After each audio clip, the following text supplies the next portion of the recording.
Hello everyone, welcome to Fishin, the podcast where we discuss Modern's most competitive tribe and help the whole community become better Merfolk players. I'm Kody, one of the co-hosts of this show, and not Kody Smith on Twitter. And we also have, as always, Matt. How are you doing, Matt? I'm not doing too bad. I just got into grad school, so that's kind of cool. Woo! So fun. That's fun. worth the clap. So, I mean, I have a toddler. I have a full-time job where I have somewhat of a leadership position. I am the co-host of the most successful Merfolk only podcast on the internet. So I figured I have all this free time. Why not start a grad program as well? Yeah. So I do want to apologize to anybody who is in our Discords.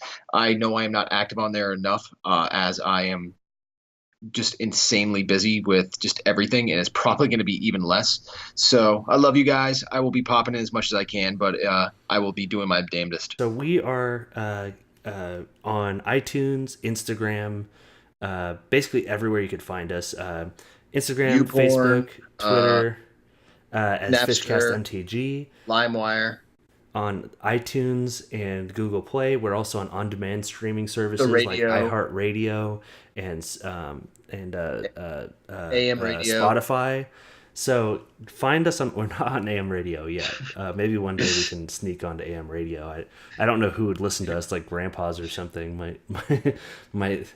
What are they talking AM about? radio. Yeah, CB radio. So find us on all those places. Radiohead. Find us on all those places and rate us and subscribe and on YouTube as well. It really does help us out, and it costs $0 if you really want to support us monetarily. You can make a pledge for as little as $1 on patreon.com/fishcastmtg, and that really does go a long way. We've got our streaming stuff set up. We're working on getting some high-res logos so we could do like t-shirts and playmats and all that fun stuff, and so we are doing that with your help. So thank you very much for supporting us on Patreon. Yeah. All patrons, thank you very, very much. And we're not Scrooge McDucking your money. We don't have a giant vault full of coins that we're diving into and laughing. It all goes back into the show. And essentially for every $1 that you guys donate, Kody and I are putting our own 5 times that amount of our own personal money into this as well. So thank you very, very much, though. We really, really appreciate it. It's keeping us going. Yes, it definitely does help. And so we want to congratulate whoever won the promo, the Invocation Vindicate. So because the winner will be picked after we record this, but before the episode ends. So it's kind of a weird little Bermuda Triangle of when the winner is actually announced. Be honest, we've already picked the winner. It was Jessica Smith. The irony. Yeah, isn't it Cody's weird? Wife won. No nepotism at all. It's straight. And ironically enough, she's given it back to Kody as a "I love you" gift. Yeah, it's really weird. So Jessica, thank you very much for supporting us, and I would like everybody just to make sure you continuously enter our contests because Jessica will always win them. My wife actually has been a patron since the very beginning, so thanks to my wife, Jessica, for being a patron. She doesn't listen to the show, but she's usually in the room when I record. She's not here today, but yeah, so... Jessica yelling at Kody is some of the my favorite moments on the show. But in all seriousness, we don't allow Jessica to win. So one of you guys will actually win, and we'll be announcing that, I think, Wednesday? Wednesday, yes. And so Wednesday. I think the winner gets announced notified via email, but we will notify on Twitter, Facebook, anywhere we can. But we do want to announce that we have yet another giveaway. Ooh, another giveaway? Yes, August is the month of giveaways here on Fishin, a Merfolk podcast. This time it's a contest for patrons to thank them for supporting us in the way that they have. So basically, if you are a patron as of when on Wednesday when this goes live, so that'll be Wednesday, August 15th, then you will be automatically entered to win a full box of M19. Now, that seems like a pretty good offer. Now, I'd buy that for $1. Yeah, any patron of any level, if you're a patron right now, you get entered. Now, if you become a patron by the end of the month at least the $2 level, then you also get entered to win this box of M19. So, like I said, just go to patreon.com/fishcastmtg, and we will randomly pick a winner out of the pool of our patrons, and yeah, we'll ship you out a freshly sealed, well, not freshly sealed, I guess, but fresh, sealed box of M19. We're the giving fish. We like to give things away. In August is like Flounder Christmas. Yeah, I suppose. Maybe we can just make that a thing, is in August we give away more stuff than usual. But yeah, so we want to thank our patrons for being such ardent supporters. We'll also throw Kyle in there for the donation he made for the microphone. And yes, Mr. Kai Guy is always, he's like a forever patron. Friend of the show. He's a friend of the show. Yeah. Let's go into the random Merfolk. So I'm legit excited about this one. So this week, I asked the Discord chat, and a few people gave me numbers, so I added all the numbers together, and then randomly. It's the only fair way to do it. Yeah, and so we got a few numbers, and it added up to number 111, which is a pretty sweet one. Matt, do you want to read this random Merfolk for us? I really do. So it's Merfolk, Thaumaturgist. I thought it was Rheumatologist? Thaumaturgists. I'm Thaumaturgist? probably wrong too. So we're going to pause right now, and I'm going to go on to Google and see how to actually pronounce this. We'll be right back. So it is Merfolk Thaumaturgist. Thaumaturgy. Thaumaturgy. Thaumaturgy. Thaumaturgy. Merfolk Thaumaturgist. So this is 1 blue and 2 of anything for a 1/2 Merfolk Wizard, and it has the ability to tap it and switch target creature's power and toughness until the end of turn. With flavor text, obviously. Blasted Fishtails. It's not enough that they meddle with my head, but they twist my body as well. Thangarth of the Weatherlight. I think it's Tongarth, now that I think about it. I don't think I'll be able to look up that on Google Define. I don't think that it'll come up. I think you're right. I'd like to actually have like a Google Define for Magic cards, but it's Saffron Olive doing all the readings. Oh, geez. So when I can go to like Thaumaturgy like this, Thaumaturgy. it's like just Saffron going like Thaumaturgists? exactly. You're like, I don't know. I think it's thaumaturgy. We love you, Seth, better known as Saffron Olive. We mean no ill will, but it is funny to hear you pronounce terrible cards terribly. So this is a card from Planar Chaos. I know this is one of Kody's favorite sets because and Mark Rosewater's least favorite because it breaks color pie. Yes, it is one of my favorite things for color pie violations, and that's basically this whole set is just all color pie violations. So I'm totally down for Planar Chaos, the whole block. It's all great. Correct. And this is actually breaking the reserve list a little bit because it is a functional reprint of a reserve list card. So what they did a lot of times in Planar Chaos, for those you don't know, is they changed the border a little bit of cards that were exact reprints of previous cards, but they changed the name and they changed the color. So there's actually a reserve list card from Weatherlight called Dwarven Thaumaturgy. And it's exactly the same, except for it's 1 red and 2 of anything. And it makes sense for red. Like, that's something that red does, is it switches power and toughness. Yeah, so I mean, and for those of you who are trying to spec out there, Dwarven Thaumaturgy. is only 74 cents. So let's go out there and buy these things out. Because the art is like super goofy and cartoony and awesome. So we don't have Seth's power to adjust to adjust the market. To adjust the market like that. So nor can we pronounce cards as badly. So we'll let Seth do Seth things, and we'll continue doing what we do. I think that this would actually be pretty neat in a Sig River Guide deck, because you can give it, because that's a deck that you want to like have like a lot of swords and stuff. And so like if you had something like a bunch of equipment that puffed toughness, then you could like make it like an 11-7 or something like that, something dumb. No, what you need to do with this is right now, what's like the big thing in Commander that everybody's doing? It's that wall tribal because of the Elder Dragon. Ah.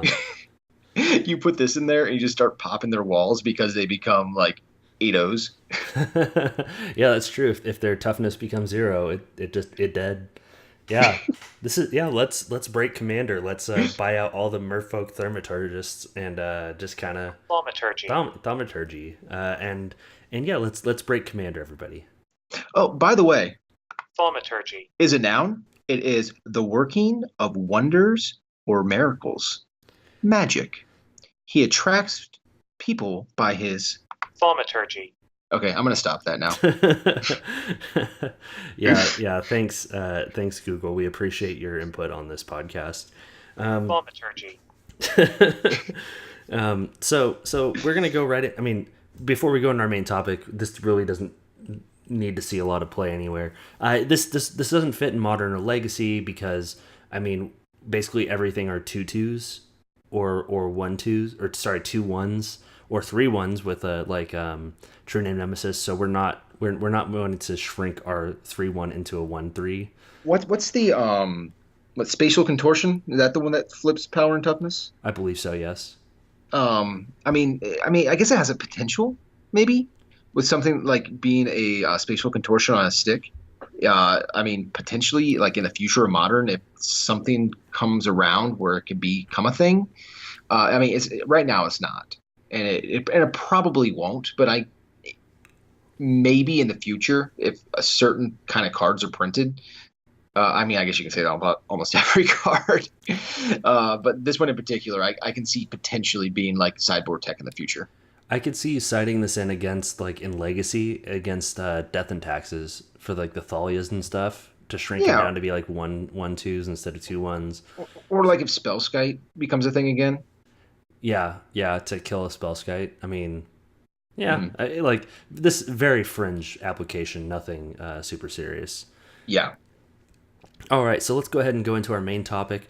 And Matt, we every once in a while we take a deck that's doing pretty well in Modern, and we like to discuss the matchup against that deck. And so this is actually a deck that if you listen to the show, you know that Matt kind of has picked this deck up as a second deck, and so it also just happened to do really well in a recent Pro Tour, didn't it? Did it not? It did, and we're talking about the premier random deck, and that is Hollow One. So for those of you who've been listening, one of my favorite things in Magic is actually Chaos Red. So I've been playing Chaos Norn for Commander for the longest time.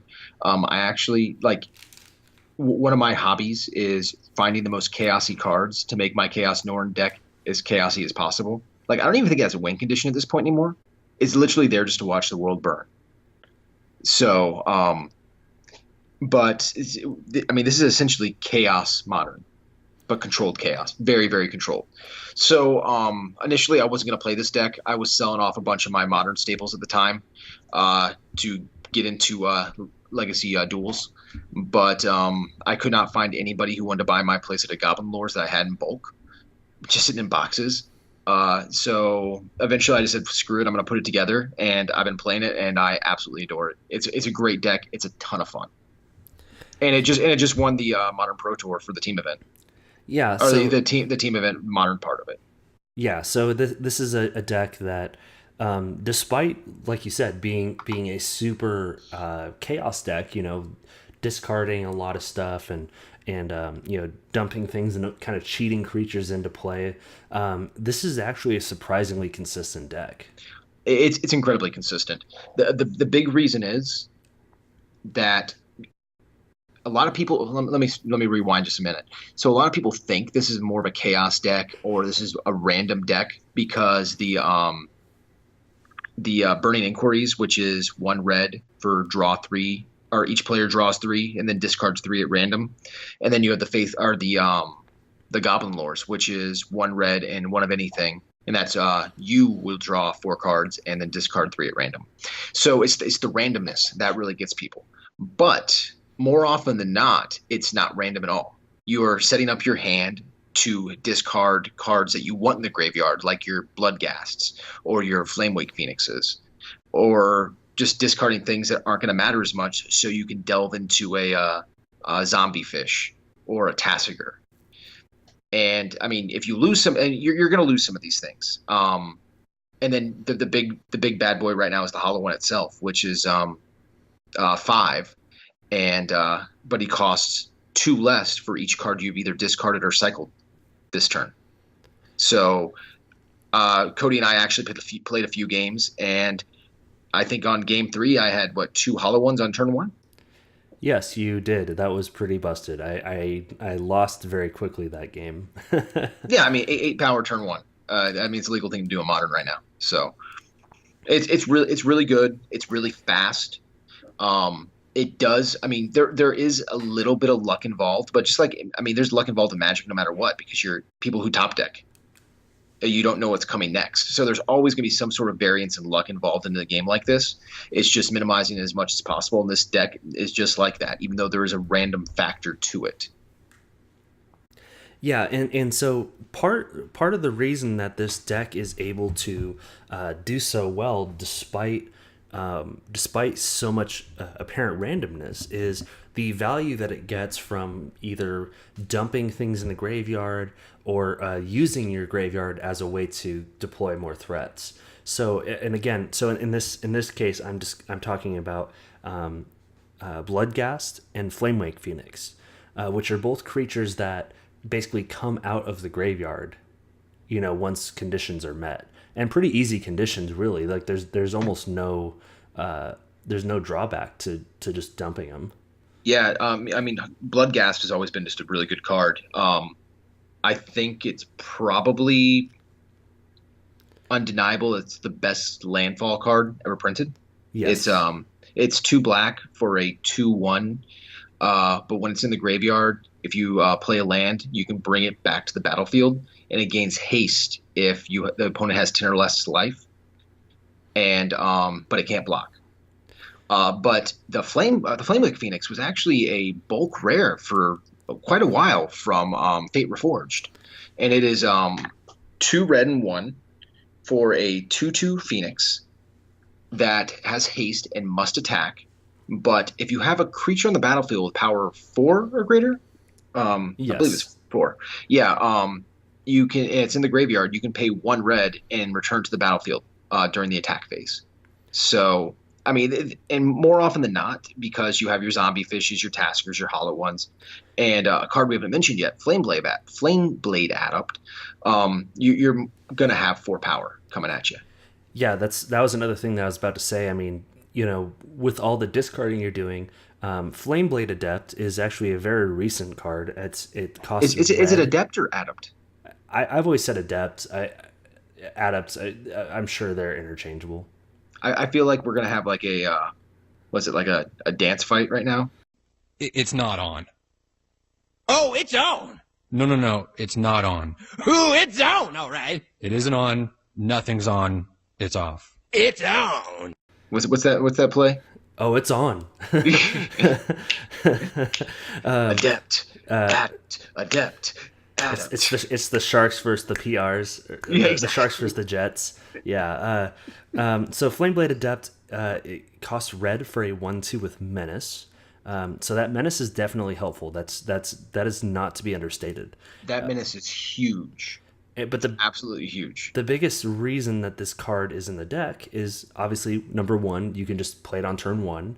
But number 2, whenever you cycle or discard a card, Flameblade Adept gets +1 +0 until end of turn. So now remind me, how many discard cards do we have in this? So we have Burning Inquiry, 1 red. Draw 3, discard 3.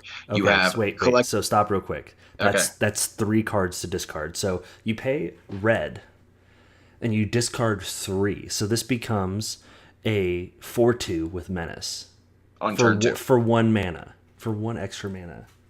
That is just insanity. And then after your Burning Inquiry resolves, you get to play any Hollow One still in your hand for free. Yep. Oh God. Yep. It's and then you discarded a Flame Wake Phoenix, so now you just get the Flame Wake Phoenix for free because you have a Hollow one in play.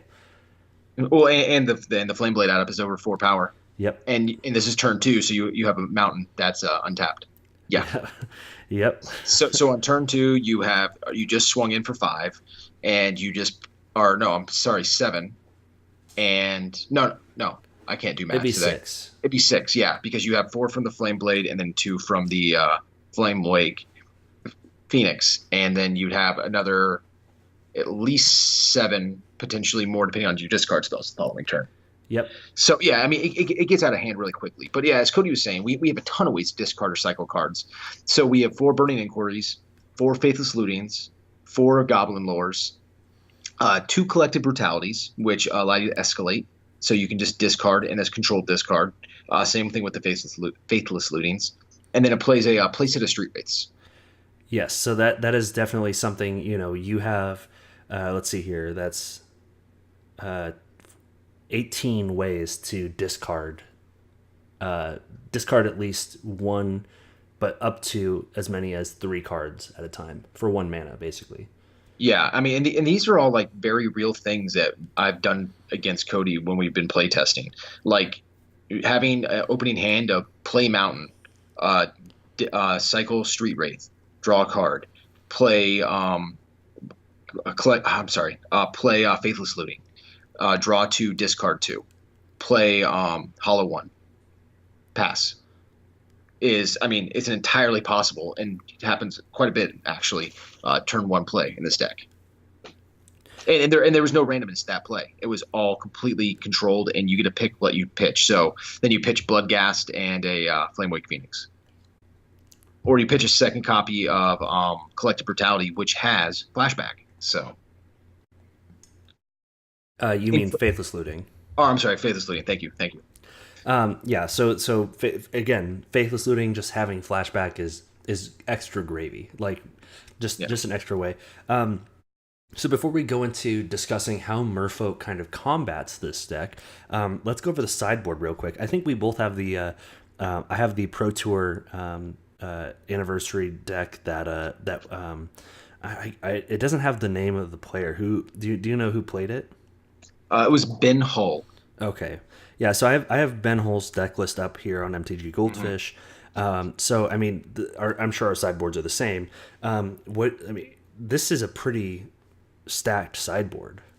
Yeah. So 2 Ancient Grudges. So it's a Rakdos mana base, but it does play 1 copy of Stomping Ground for your Ancient Grudge. So if you pitch it, it has 1 green flashback. So you can knock out enchantments or like your Rest in Peace or things that are kind of throwing you off. So enchantments are artifacts with the Ancient Grudge. Again, it's good against Affinity and CKI and things like that. Bogles, yeah. Engineer Explosives, again, just straight value. Clear tokens, clear little 1 mana things, clear Merfolk Lords if need be. 3 Fatal Push. This is particularly good against Goyf, because Goyf is something that can get in front of a Hollow one very quickly and very easily, especially because you're going to be discarding so many cards. But 1 black, Fatal Push, Goyf goes away. Also other small mana creatures such as Celestial Colonnades and things of that nature. Grim Lavamancers, you're pitching a bunch of cards, deals 2 damage, and it can clear the board very, very quickly. 2 Thought Seizes that will allow you to pick off cards that can be very, very problematic. Tron piece or Karns and Ugins and things you just don't have any answers to. Also, just disruption. I mean, and just straight disruption against like combo decks and things like that. Absolutely. Yeah. Again, we're in Rakdos, so there's no counter spells. So again, it's if you're not playing a Thoughtseize, there's really not much you're going to do to interact with the combo that they're doing. I mean, minus screwing them up if you're making them randomly discard pieces. And then 4 Leyline of the Voids. That is for the mirror match and for CKI. Now, my guess is that once CKI becomes less popular due to a ban or I mean, let's be honest, it's probably gonna get banned out eventually. Then I'm assuming those ley lines are probably gonna go down to the 2-ish level. But for now, it's a full play set. Yeah, Ley Line of the Void definitely helps. It helps because obviously, it helps against blue-white control. I think is probably the most blue-white control or Jeskai control, where they've got their snapcasters to get their bolts back and stuff like that. And basically, you just don't want those control decks to go to the late game, because when they go to the late game, those are just extra cards in their hand, basically. And so, just knocking those out really helps. Helps pave the way into the future for Hollow One here. The last thing, I don't think we super discussed it, but there's 3 of Gurmag Angler and 1 of Tassiger of the Golden Fang. And those are basically because you're discarding a whole bunch. And what are you going to do with it when you discard it? Nothing. It's in the yard. Yeah, I mean, street rates, when they go to the yard, they're gone. You can't do anything with them. If you pitch a Hollow One, we don't have recursion, so it's gone. So yeah, so you might as well use it for something. Eat it to delve. Another thing that you got to watch out for, if the Hollow One player is playing first, you got to really be careful on what hand you're keeping, because a Burning Inquiry turn 1 can absolutely destroy you if you keep like a 1-lander. I mean, so this is where Tron gets annihilated, because Tron will keep like a very sketchy hand against this kind of a deck, where it keeps like 1 Tron piece, but it has like 2 land fetch cards, things like that. Then all of a sudden you Burning Inquiry turn 1 and randomly discard their Tron piece, and they have no lands now. So I can foresee a hand where you have like a tower and a map and a Chromatic Start and Ancient Stirrings, and you go, well, I can get there from this. Like that's not an unkeepable hand. It's not great, but like that's something you could feasibly keep and get to Tron when you need to. The main reason I bring this up, and I'm going to kind of segue into talking Merfolk a little bit here, is that I know a Merfolk player very often will keep a 1-lander for an Aether Vial if they have an Aether Vial in hand. So again, more often than not, you're probably not going to know unless you're at like a FNM and you know your opponent is playing that deck that night. But if you're in a tournament, you don't know what they're playing. So game 1, you might be in trouble. But game 2 or 3, if you know that they're on the Hollow One deck, you got to be very, very careful, because if they hit you with that Burning Inquiry turn 1 and you end up either losing the Aether Vial or the land or both, I mean, it could be game over before the game even starts. Yes, definitely. That's something to consider. Because, I mean, Merfolk will keep a 1-lander with Aether Vial, but that is still not a hand that you're super excited to keep. You keep it because you know that you'll get there. But if you're playing against Hollow One, and, obviously if you're at FNM, you're going to know who the Hollow One player is. Everybody knows everybody, right? But like if you go to a PPTQ or an RPTQ or something like that, generally you're not going to know the people that you're playing against. So keeping a 1-lander can often be a huge mistake in the case of playing against a deck like Hollow One here. I mean, it's essentially a fair modern version of Hymn to Torah. Yes. So we're gonna go into the Merfolk matchup basically. So how does the Merfolk player deal with a Hollow One deck? So Kody, they go aggro, right? They race the Hollow One deck. That's how you do it. That is absolutely incorrect. You do not. I mean, there really. Can you tell me more? Yes, that's what I'm here for. That's the whole purpose of this podcast is to go in depth on little minutia like that. Thank you for bringing up those questions, Matt. I appreciate your contributions here. I'm here to help. That you literally are. But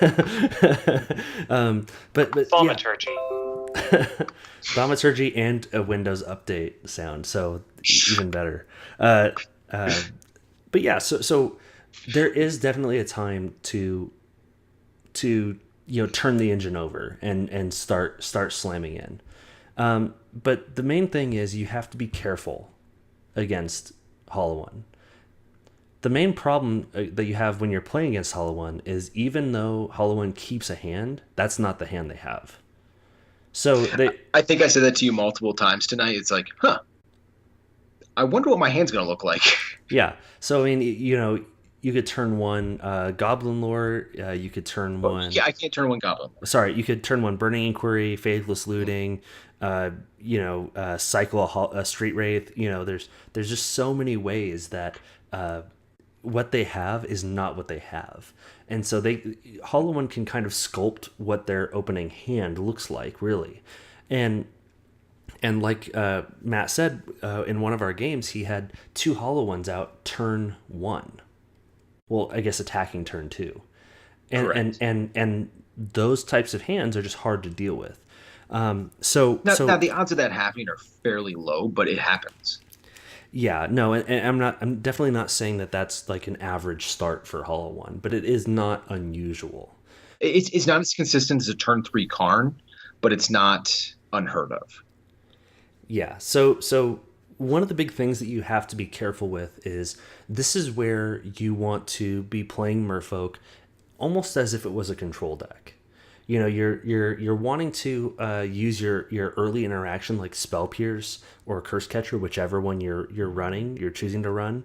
You need to be careful to use those aggressively.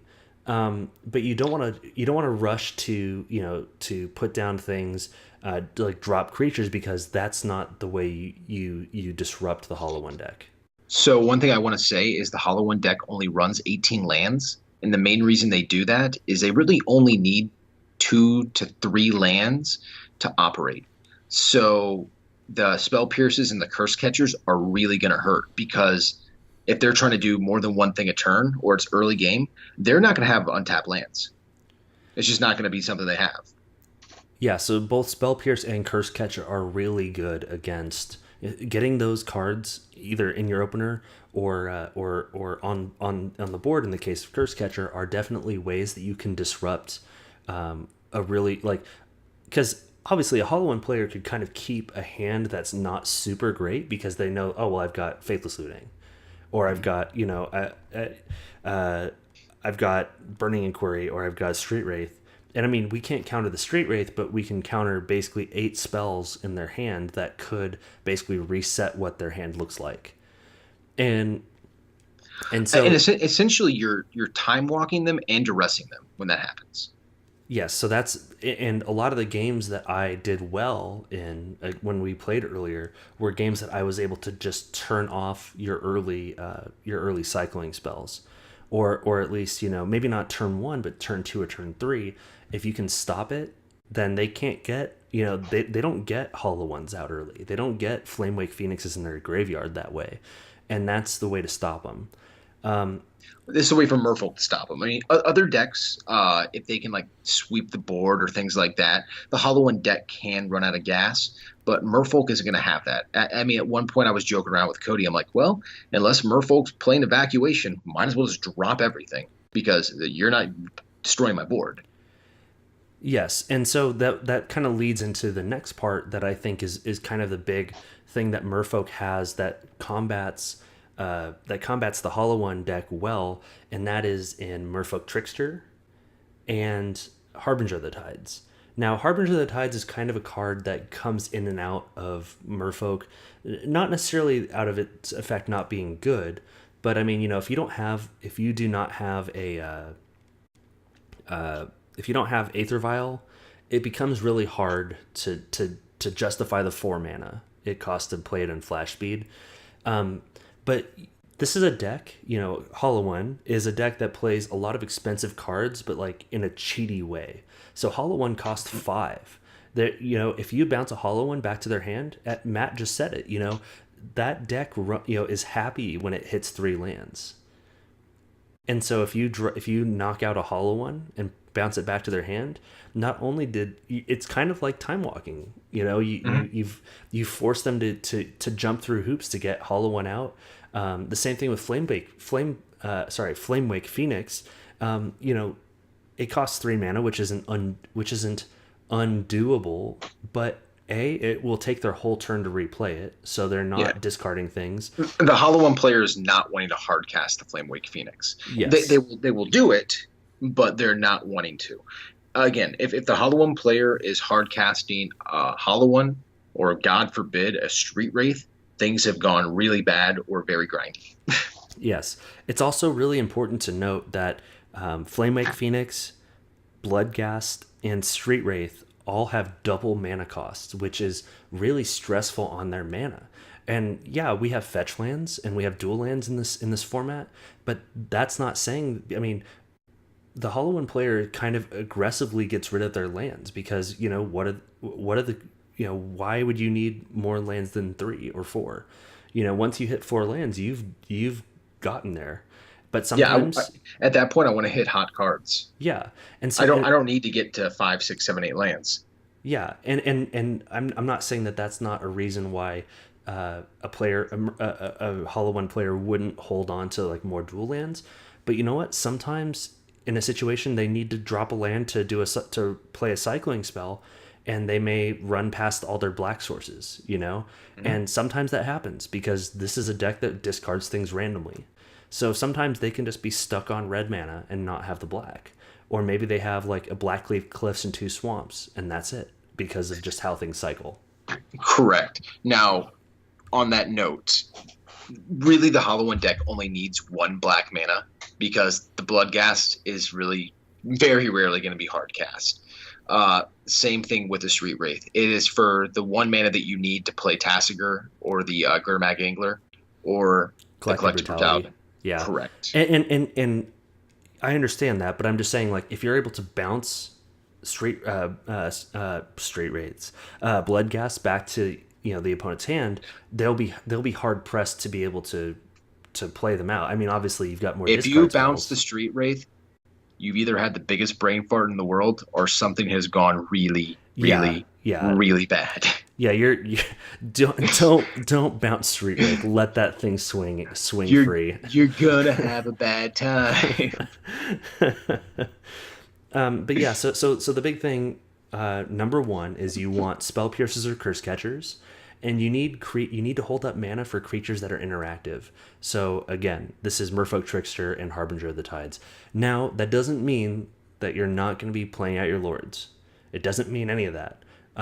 But it does mean that we are going to need to prioritize those creatures, the Trickster and the Harbinger of the Tides. So moving on to things. So Matt, you know, all these things considered, we're looking at maybe like a 60-40, you know, split that Hollow One wins game 1.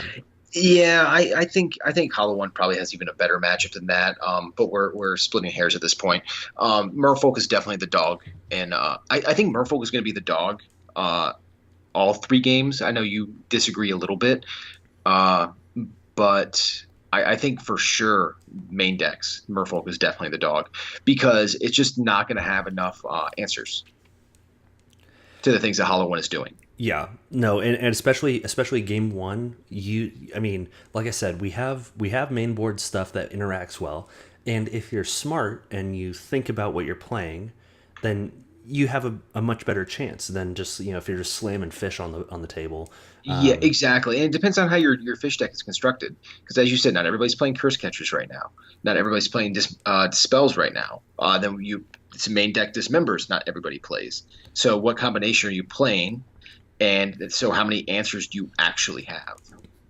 Yes. So, and that kind of leads me into, you know, what we need to fight against the Hollow One deck.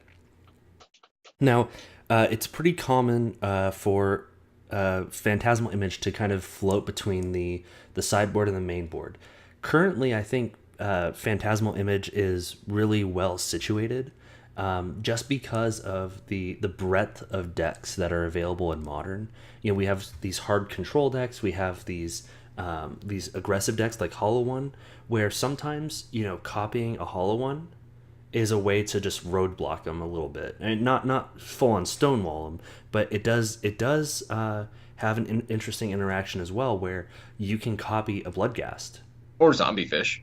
Yeah, basically any of the big things, but Bloodghast specifically, just because it has haste, if your opponent's low enough. So, correct me if I'm wrong, but the Hollow One deck just wants to put down threats and turn them sideways. It wants to win the game as quickly as possible. Correct. It can grind out if it needs to, but it's changing its strategy at that point too. Yeah. I think we played one game where I went to that, and that's where I started just relying on my flame blade adepts, and I was Yeah. cycling out my big stuff and just pumping them as much as possible because they had menace, and you weren't able to really do anything about it. Yes, and you like you said, there is a point where Hollow One has to turn the corner and be controlling and selective with how it chooses to use its spells, but that's not the main the main function. 70% of the time with Hollow One, you're dumping creatures and you're turning them sideways. Correct. And to your point with the phantasmal image, this deck doesn't have that many things that targets. It plays a playset of bolts. It has collective brutalities, and that's it in the main board. Now, against you, I boarded out my brutalities, and I brought in fatal pushes. Yes. So, and in hindsight, I probably should have brought in Grim Lavancers as well. So that would have targeted as well. Yeah. So there are ways for Hollow One to deal with Phantasmal Image, but relatively there aren't as many main board or even sideboard really options in Hollow One as there are in other decks. So correct. It's not like Image is going to hit the board and auto die like it does against some decks. Yeah. So I think Phantasmal Image it's one of those things that kind of comes in and out of modern Fish. Another big one that a lot of people play is Echoing Truth. Just 2 mana to bounce something to their hand. So that's, I mean, and all the creatures in this deck, are easily playable. So Bloodghast, you put a land into play, you can sometimes get two Bloodghasts into play, and that's not unusual. Well, the big one's going to be the Hollow One itself. Yeah, well, obviously, yeah. Yeah, well, I mean, because realistically, the Hollow One player to play a turn 1 or turn 2 Hollow One or multiple Hollow Ones has done a lot of cycling and discarding to get there, which means they're burning through spells, which means they're burning through their hand. So at that point, if they might only have 3, maybe 4 cards in hand, probably more in the 3 range. So if you Echoing Truth 2 Hollow Ones back to their hand, I mean, advantage has swung to you very, very by a considerable margin. Quickly. Yeah, by considerable margins. Mostly because does the Hollow One player now have the necessary discard spells to replay their 2 Hollow Ones that are in hand? And the answer is most likely no. Yeah, the main reason I bring it up for those other creatures, for Bloodghast and for the Phoenix, are those are things that Hollow One would aggressively discard for the advantage of just getting them into play. Correct. And especially with the the Phoenix, it has flying. So Merfolk has one way to deal with it, or 2 ways, I guess, to deal with it main board, and that's the Trickster, the Merfolk Trickster, and Harbinger of the Tides, and so cry. And crying, which adds blue mana, as we all know. Exactly. But that's another thing. So like I could see that it's not unreasonable to see. It's not a raindrop. It's a tear. It's not unreasonable for there to be a turn where you discard. So you have a Phoenix in hand, and you Faithless Looting, and you discard both of your Phoenixes, and you drop a Hollow One, and then get both of your Phoenixes into play. And so that's a turn where you can go no, and you have a 4/4. So the Merfolk player has turned off damage for that turn, as well as set you back by 2 creatures, and you're not getting those back in as easily as if they were in the graveyard. Correct. Yeah. So one other thing, Relic of Progenitus. I don't know anyone who doesn't play with Relic in their sideboard right now. Now, Relic is a little bit slow, but it does have its uses where when they build up to just like maybe I would say 5 cards, I'd be fine with popping a Relic at 5 cards. No, absolutely. One thing I do want to say about relics, now spell bombs, rest in peace, any of the graveyard hate cards against this deck is their annoyances. They're not going to turn this deck off. This is not a completely graveyard all-in strategy where you blow it up and they can't do anything. This deck's coming at you from multiple angles. Coming at you from the graveyards, coming at you from cheating things in. It's coming at you with the cheap Flame Blade Adept, getting pumped up by your Burning Inquiries and Faithless Lootings. So don't just think you drop a relic on one and just laugh like, ha ha ha, I've now won. That's like the most unmenacing laugh ever. Kody, can you splice in a very menacing laugh for me? I'll find one.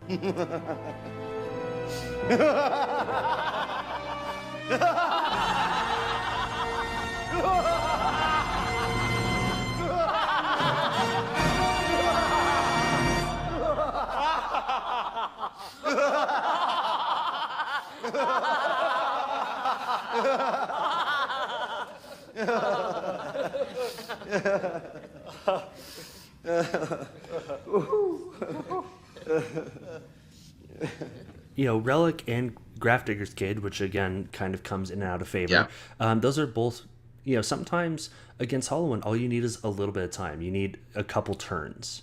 It's gonna slow the deck down. Absolutely. And so these are easily sideboardable answers for Hollow One. Maybe not answers. Maybe they're like hard questions for the Hollow One deck. Well, and don't get greedy with them either. Like if the Hollow One deck has 2 Bloodghast in the hole, or Bloodghast in a Phoenix, go ahead and crack it, because at that point, if the player sees that you have the relic, they're probably gonna be more aggressive with their delving, which you can't respond to the delve. Remember that you cannot respond to the delve. So, but you can respond to the Bloodghast or Flamewake Phoenix triggers while they're on the stack. Correct. But that's what I'm saying, though, is don't get greedy with it. If you're knocking out 2 graveyard cards, or maybe even just getting a Phoenix and knocking a Faithless Looting out of their graveyard, but then you're drawing a card and you're preventing them from delving into a Tasker or Zombie Fish very early. Yes, and that's not to be understated. So if there's two or three, cards that they can either flash back or get creatures back for free, I'd say just push the button, just do it. There's no reason to wait. Don't get greedy. Don't get greedy, like Matt said. Just get rid of that stuff. Yeah. And the last card I wanted to highlight. And if I remember correctly, even with Grafdigger's Cage, I can still delve. Correct? Yes, you can still delve. So again, it's one of those things. It becomes a minor annoyance, but because this deck is coming at you from multiple angles, it's just going to become more aggressive with its delve. And again, there's 4 delve creatures, and most likely you're going to end up drawing into 1. Yep, with all the cycling, there's no reason for the Hollow One to not hit a Zombie Fish or Tasker. This deck sees a ton of cards every game. Yeah. So and again, not that you shouldn't bring in Grafdigger's Cage. You should. No, absolutely. If you have it, do it. Bring it in, because you're stopping all that other nonsense. But just remember the limitations. Using tools and knowing when to bring them in and how quickly you should use them is almost as good as it being a hard answer. So just remember how to read your cards and know what you can respond to and what you can't respond to, and you can use these tools effectively to shut down Hollow One. Yep. The last card that I wanted to bring up is Chalice of the Void. Now, this is a card that sees some play. I mean, M. Hayashi is really kind of known for his Merfolk builds with 4 of Chalice in the main, but it's something that Modern is full of 1-cost spells. Mm-hmm. And I'm not, and again, this is not a hard stop to Hollow One, but it stops their Flameblade Adepts, it stops their Faithless Lootings. There's a lot of 1-drop spells in this deck. I think if anything is going to be as close as it shuts the deck down, it's going to be this card. The only problem is that there's no cheat spell in the fish deck, so you're not going to get a Chalice on 1. So the Hollow One deck has already been doing some shenanigans by that point, most likely, because the Hollow One deck is almost always going to have a turn 1 play. Yes. So, but hitting on 2 is still really good, because as Kody said, you're going to turn off the Burning Inquiries, you're going to turn off the Faithless Lootings. So that's 8 of their discard spells right there. Real quick, this is also a sideboard card. So likely, as you said, Matt, you're going to be citing in fatal pushes, as well as maybe thought seizes, and I also, like you said, Grim Lavamancer is another 1-drop. Yeah, I'd be very surprised to see thought seizes against a fish deck, but you never know. People do different things, but yeah, Grim Lavamancers absolutely. Then you're also, yeah, as you said, the Flame Blade Adepts, so you take away the grindy matches, and then Lightning Bolts. Yep. Which either end games or they clear fish off the board. And Thoughtseize is definitely a card that people would sideboard in incorrectly. Like, I could see people buying this deck because it did so well, like just straight up just buying into it to get into Modern or something like that. And Thoughtseize is a powerful Magic card that I could see people just going, oh yeah, I'll bring in Thoughtseize. I'll stop their I'll get their Spell Pierces out of their hands, and that's fine. Very, very similar to Surgical Extraction. People just bring it in every time. It's like, well, if you're gonna do that, just mainboard it. Yeah. But yeah, so I mean, this is definitely not a matchup that's terrible for Merfolk, but it's not something that you're excited to see across from the table, and it does take a lot of mental energy to play effectively against the deck. Yeah, so we played 4 games I think a week or two ago, and then we played 4 games tonight. If I remember correctly, I went 3-1 against you 2 or 3 weeks ago, and then we went 2-2 tonight. Again, and the games I lost were ones where I burnt my hand out, and the luck factor kicked in a little bit. And then there was the one where you just you out-tempoed me, and you controlled the early game. And then once we started exchanging power, you just got the upper hand with Lords. Yeah, and it's also just important to note that, like, I've played against Hollow One a lot online, and it's just, you know, when you play against the deck a lot more, you get better against it. But obviously, Hollow One just has those busted starts where you have 8 power turn 1, and that just happens sometimes. And it's Modern. Yeah, you're not coming back from that. Yeah, I mean, if you listen to or watch Jeff Hoogland at all, Modern's a 3-2 format, and it really is. Sometimes you're just gonna get beat, and you just gotta shrug it off. Yeah, so just remember that you can talk to us about the Hollow One matchup if you're a Hollow One player and you have more things to add, or if you're a Merfolk player and you have some sort of secret spicy tech. Make sure to find us on Twitter, Instagram, or Facebook as @FishCastMTG. We don't want to hear from you, burn players. Go away. Yeah, get out of here, burn players. Just kidding. We want to talk to everybody. Come to us, burn players. Come to us. But you can also reach out to us on our personal Twitters. I am @NotCodySmith, and I am @Matthew Caudill 8. I've been streaming Merfolk a lot on Twitch, twitch.tv/FishCastMTG. We're also on YouTube, streaming services. We're everywhere. Find us, talk to us. We love interacting with people and talking about Modern. If you my preferred method of contact is ham radio. So everybody who has the hams, hit me up. I'm Eagle Niner 847 Boner. That's my handle. You didn't have a 69 in there for value?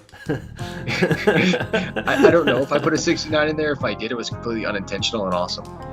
All right, and then remember, if you have a longer form question or want to discuss anything with us in private, feel free to talk to us on fishcastmtg@gmail.com. Our cover art was made by Tessa and Hunter Pruitt, and if you like what we're doing here, please rate and subscribe in the Apple or Google Play podcast app stores, as well as find us on Patreon at patreon.com/fishcastmtg. Thank you so much for your time, and we will talk to you all next week. Have a good night, everyone. Thaumaturgy. You had to sneak one in, didn't you? Absolutely.